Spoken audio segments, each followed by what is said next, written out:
Hello friends, आप सबका कक्षा 10 विज्ञान विषय के अध्याय 11 मानव नेत्र तथा रंग बिरंगा संसार में हार्दिक स्वागत है।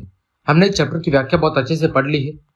अगर आपने व्याख्या वाली क्लास नहीं देखी है तो वो दोनों क्लासेस आप चैनल की प्लेलिस्ट पर जाकर आराम से देख सकते हैं, या फिर इस वीडियो की डिस्क्रिप्शन में उनके लिंक दे दूंगा, वहां जाकर भी आप वो दोनों क्लासेस आराम से देख सकते हैं। आज की इस क्लास में हम इस पाठ के भीतर दिए गए प्रश्नों के उत्तर जानने की कोशिश करेंगे। चैप्टर के भीतर कुछ प्रश्न दिए गए हैं, उन सभी प्रश्नों के उत्तर हम आज की इस क्लास में जानने की कोशिश करेंगे और फिर अगली क्लास में हम इसके अभ्यास के जितने भी प्रश्न हैं उन सभी प्रश्नों को मैं अच्छे से सॉल्व कराऊंगा। तो चलिए क्लास शुरू करते हैं। देखें, पाठ के भीतर प्रश्न दिया गया है कि नेत्र की समंजन क्षमता से क्या अभिप्राय है। नेत्र की समंजन क्षमता का मतलब क्या होता है ये आपको बताना है। तो जब हमने चैप्टर की व्याख्या पढ़ी थी तब मैंने बहुत अच्छे से इसको समझाया था, तो वो क्लासेस जरूर देखें ताकि सारे प्रश्नों के उत्तर आपको आसानी से मिल सके। तो देखें, तो नेत्र के लेंस की वह क्षमता जिसके कारण वह अपनी फोकस दूरी को क्या कर लेता है, समायोजित कर लेता है, उसे क्या कहते हैं, उसे समंजन कहा जाता है। नेत्र लेंस की वो क्षमता जिसके कारण वो किसी भी वस्तु की रेटिना पर प्रतिबिंब को स्पष्ट बनाने हेतु फोकस दूरी को उसके अनुसार क्या कर लेता है, समायोजित कर लेता है। तो नेत्र लेंस की उस क्षमता को क्या कहते हैं, उसकी समंजन क्षमता कहते हैं। इसी के कारण जो नेत्र है वो अल्पतम दूरी और दूर बिंदु को नियोजित कर पाता है। यानी इसी समंजन क्षमता के कारण जो लेंस है वो निकट रखी वस्तु और दूर रखी वस्तुओं के लिए फोकस दूरी को इस प्रकार सेट कर लेता है या समायोजित कर लेता है ताकि उनका रेटिना पर स्पष्ट रूप से प्रतिबिंब बन सके। सामान्य अवस्था में नेत्र की समंजन क्षमता कितनी होती है, 4 डायोप्टर होती है। यानी नेत्र की समंजन क्षमता को किसमें मापा जाता है, डायोप्टर में मापा जाता है। और एक सामान्य नेत्र की जो समंजन क्षमता है वो समंजन क्षमता कितनी होती है, 4 डायोप्टर होती है। ठीक, ये आपका पहला प्रश्न था। आगे बढ़ते हैं।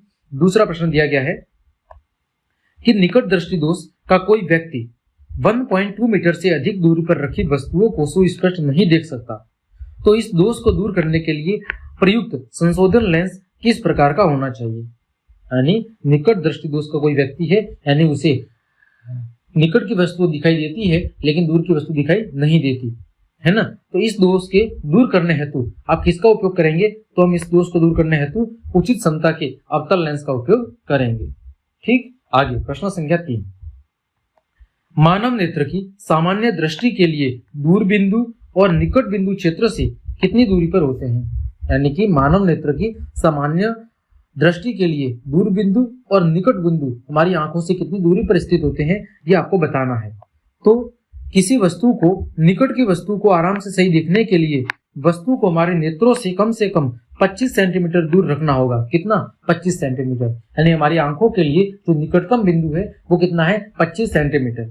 जबकि एक सामान्य नेत्र के लिए 25 सेंटीमीटर से लेकर अनंत दूरी तक रखी वस्तुओं को वो स्पष्ट रूप से देख सकता है।